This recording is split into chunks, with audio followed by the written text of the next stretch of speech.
Okay, alright. Update po tayo sa Cutting Din Up for today, guys. Haba. Nandito na naman tayo, guys, sa update for today, Ito tayo sa makaganapan. Alam naman din natin, guys, ang daming ayuda sa ngayon ng cut din.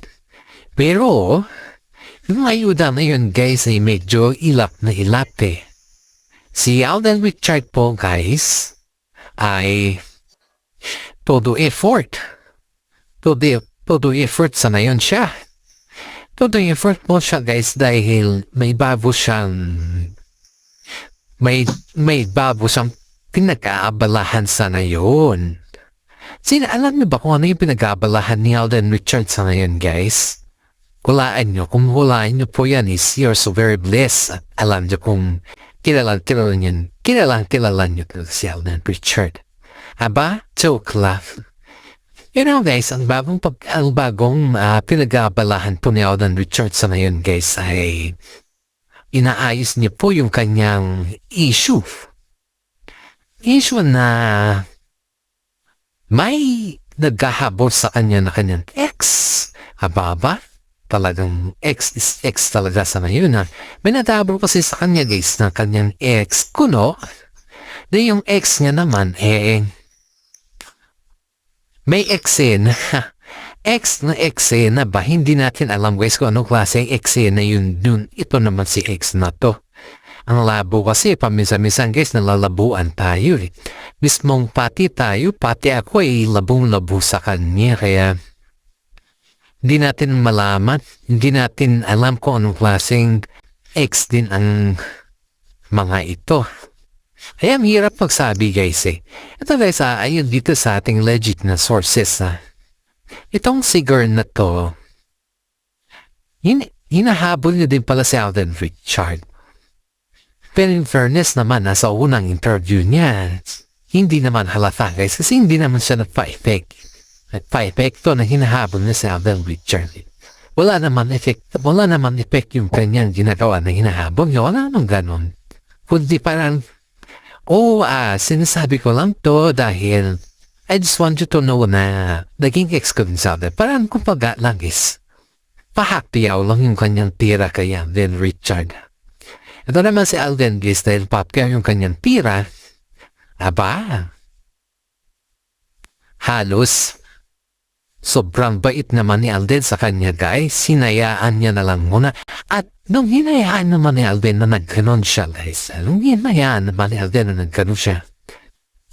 Wala naman mga salita ba? Wala naman mga terms or wala naman siyang naririnig kay Alden.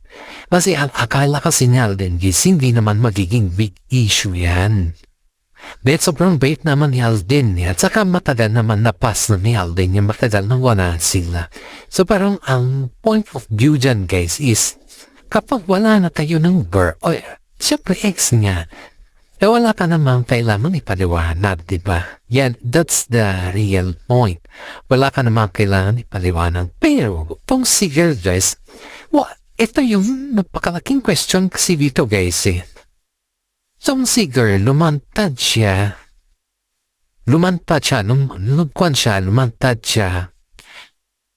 Pero sa anong rason? Ito yung palaging sinasabi or mga tinatanong sa kanya na, bakit lumantad ka lang na yun? Kung talagang may intention ka, dapat noon ka pa lumantad dahil hindi naman alam ni Alden kung ano yung rason mo kung bakit ka lumantad sa ngayon, diba? Kahit naman siguro sino, guys, hindi niya alam kung ano yung reason niya bakit siya lumantad sa ngayon. Kaya ang daming nagsasabi, guys, na mas nagugustuhan nila si Alden Richard, mas nasa panig nila si Alden Richard dahil itong girl na to, ngayon lang siya lumantad, alam naman na makaramihan na si Alden Richard ay sobrang sikat sa ngayon. What's the point? Yun yung gusto nilang malaman dito sa girl na to, guys. What's the point why Why ngayon ka lang lumantad? What's the reason behind that point, diba na ngayon ka lang lumantad? Yan yung mga sinasabi nila dito, guys. Kung tutuusin naman natin, guys, kung kayo naman yung nasa kalagayan ni Alden Richard, ay may point naman ng mga netizen kasi wala namang purpose na lumantad kay dahil ex ka naman as long as pag may anak kayo, diba? Yun nga yung mga tinatanong dito, guys, na hindi naman ang dami nagsasabi ang daming nagmamarites sa ating comment section na si Alden Richard daw ay may anak na. May anak na daw sila ng kwan na to or something else. At ito pa yung depression ni Alden Richard sa kanyang interviews. Counted daw siguro dito, guys, yung kanyang ex. Counted daw dito sa kanyang ex. Hindi kasi tayo yung, kumbaga guys, mismo sa kaibigan ni Alden Richard to Hindi kahit pala kaibigan mo si Alden Richard kasi hindi pala siya nabuokin ng privacy. Yun yung masama Yun yung masama dito kasi ang ini-expect mo is may privacy kayong dalawa. Ang ini-expect mo is yung okay lahat. Parang ganun ba yung nagkaintindihan kayo or very close kayo kasi may privacy kayong dalawa. Yung kaibigan mo siya, tinuring siyang mapalik na kaibigan and at the same time, ganun din naman sa sayo. Parang yung closeness. Hindi pala ganun si Alden, guys. Hindi pala siya very close na close siya sa mga time siguro naman. Pero pagdating naman siguro sa privacy, distansya na. Ganun yun. Distansya sila kay Alden Richard pagdating naman sa privacy. Kaya maraming mga netizen po ang nagsasabi na si Alden Richard ay masyadong matago. Matago means kumbaga he is masekreto. Kaya mga kasama niya sa showbiz days, hindi naman nila akalain na may ex pala si Alden ng ganun Nabibigla na lang daw sila kung ano daw yung nangyayari. Ang daming nasasabi na totoo ba yan? Parang nabibigla na lang din sila. At saka pati naman tayo, guys. Mismo tayo is nabibigla din tayo kung ano yung nangyayari, di ba? Sabi namang iba na let Alden fix it kasi nasa tamang edad naman na si Alden. Sabi naman ni Mami Min na let Alden fix it also. Yes, every time kasi guys, ito yung ating kwan ito guys. Every time kasi guys, wala naman talaga alam si Alden. Wala siyang alam na ganun magiging result ng mga mangyayari. Kapag alam naman ni Alden yan, then why naman na hindi naman natin siya susuportahan, diba? Pero hindi naman alam ni Alden, guys, to be honest. Hindi alam ni Alden na ganyan pala. Magiging result na. Tatlo ng girl. You don't even know it. Ang kapalalam naman siguro ng girl na to is there's something wrong if sabihin niya na wala naman siguro masamang tinapay karamihan na. Hindi niya alam na ang mga artista kagaya ni Alden Richard is there always masamang tinapay pagdating sa mga ganyan na terms in English. Natalimutan niya siguro na yung kanyang ex. Sabaw kung ex naman niya, okay ex niya. Kalimutan niya siguro na yung kanyang ex isang artista. And siguro yung nakalimutan niya guys. Kaya, yan na yung magiging result sa lahat. Pero ang sabi naman ni Mami Min guys is, Alden can make it, sabi niya. Kasi, kaya naman daw ni Alden na panindigan ni it's not the word na panindigan na may ginawa si Alden na kababalaghan. It's not like that guys. Kasi yung panindigan kasi nasalita is parang may ginawa si Alden na may ginawa siyang kababalaghan. Pero it's not that way. Yung sinasabi natin na kaya naman niyang panindigan, ibig sabihin kaya naman niyang resolbahin yung issue na hindi niya na kailangan yung mga ibang tao pa. Kasi si Alden po ay napaka-independent na tao. Ang daming nagsasabi na he can prove herself na wala namang dahilan para balikan niya si X. Kumbaga lang, sa dami ng mga sikat sa ngayon, naman, pag sikat ka kasi guys, kasunod kasi yan, ang daming lumalabas na kakaiba din pag ikaw ay sikat. Believe it or not guys, kahit naman siguro yung konti lang yung awareness mo or konti lang yung income mo, kapag kasi ikaw guys is malaki na yung income mo, ang isipin ng mga tao dyan, mayaman ka na. Yan yung mga bracelet ng mga tao sa'yo, mayaman na to. So ikakaingitan ka na or something ganyan, kakaingitan ka hanggang sa dumating yung time na iba na yung inggit, iba na yung point yung inggit nila, hindi na yung kakaingitan kanila dahil ikaw ay may na-achieve ka sa buhay, ganun dapat, diba? Ganun yung achievement, diba?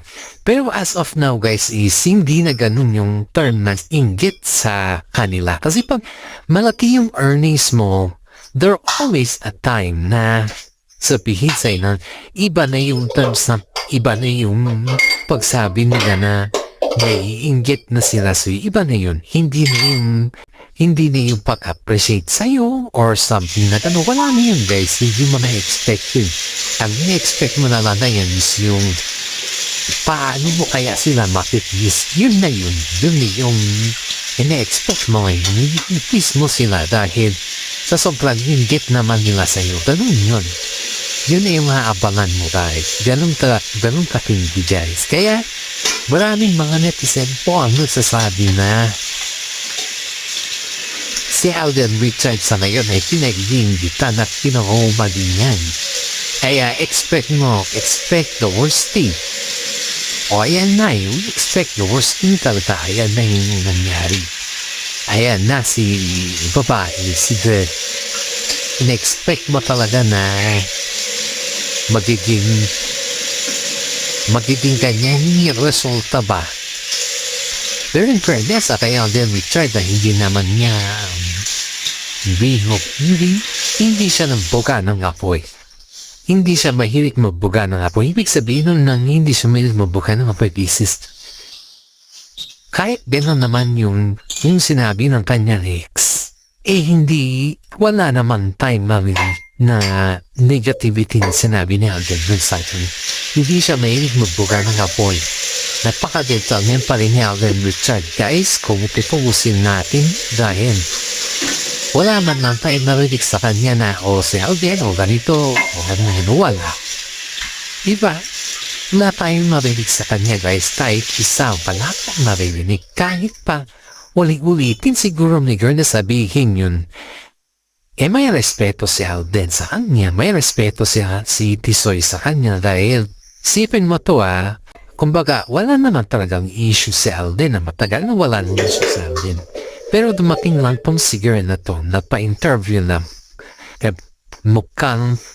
Nagpa-interview lang. Tapos ang mga netizen din ang magsasabi na may intention tong girl kay Alden Richards. Pati may lang follow-up na, di ba?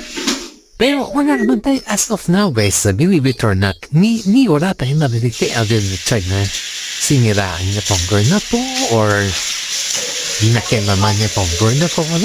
Wala tayong ganon. Wala tayong narinig sa kanya.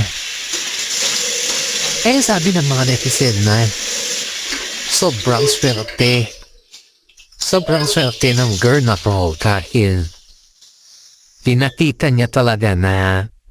niya sa mga tao o sa mga fans niya. Di lamang po sa mga tao sa mga fans niya o sa mga mahal niya sa buhay na ang mga babae ay pinapahalagahan. Hindi sinusumbatan. Yan daw po yung principle kasi nga din guys na Alam mo guys ay dito sa ating mga legit na sources na kasama natin. Si Alden Richard po ay may prinsipyo sa buhay.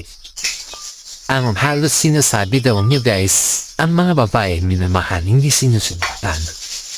Yan daw yung prinsipyo niya guys sa buhay. Na yung bang iparamdam mo sa babae na mahal mo siya. Na mahal mo at hindi yung sumbatan mo sa mga bagay-bagay na kakasakit naman ng babae or mahal mo siya. Diba? Kaya hinayaan na lang po ni Alden Richard yung nangyari guys. Kahit alam niya na ikakasira na ng kanyang karir. At yun po, hinayaan niya na lang. Dahil alam naman kasama niya sa loob ng movies. Wala naman. Kumbaga wala naman epekto yung ginawa ng girl. Kahit sabihin na natin na may intensyon yung girl na to kay Alden Richard parang kinampihan naman si Alden Richard ng kinampihan siya dahil alam naman nila na hindi naman ugali natin yung magganon sa lahat ng bagay. Walang ugali sa Alden. Kaya kitang-kita mo naman yung mga fans na nagsasabi na let Alden face it like that. Let Alden face the truth. Ganyan yung mga kanyang sinisigaw. Then alam naman nila guys na hindi naman talaga ugali ni Alden na malira ng kapang tao. At sa ating dito sa ating mga legit na sources ay willing daw si Alden na kusapin tong si ex na para sa ganun wala na daw ibang issue sa kanila. Sabi nga naman ni Mami Ming guys na that is the perfect idea, perfect decision daw na si Alden Richard ay willing na kusapin tong ex niya at hindi niya papalikuran kung ano man yung pagkukulang niya. Kung may pagkukulang man si Alden Richard ito sa ex niya, syempre obligado naman si Alden sa mga ganun na bagay. Pero yung papalikuran niya at hindi niya kausapin at hayaan, ibang usapan na daw yun guys.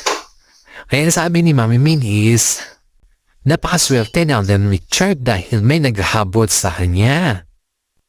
Aba guys, ang si reaction nun po ni Catherine Bernardo dito guys ha. Reaction naman po ni Catherine dito guys is sabi niya na saludo siya kay Alden Richard dahil hindi naman niya daw intention na ganun yung mangyayari. Saludo daw siya kay Alden dahil nga napakaswerte ni Alden sa kanya.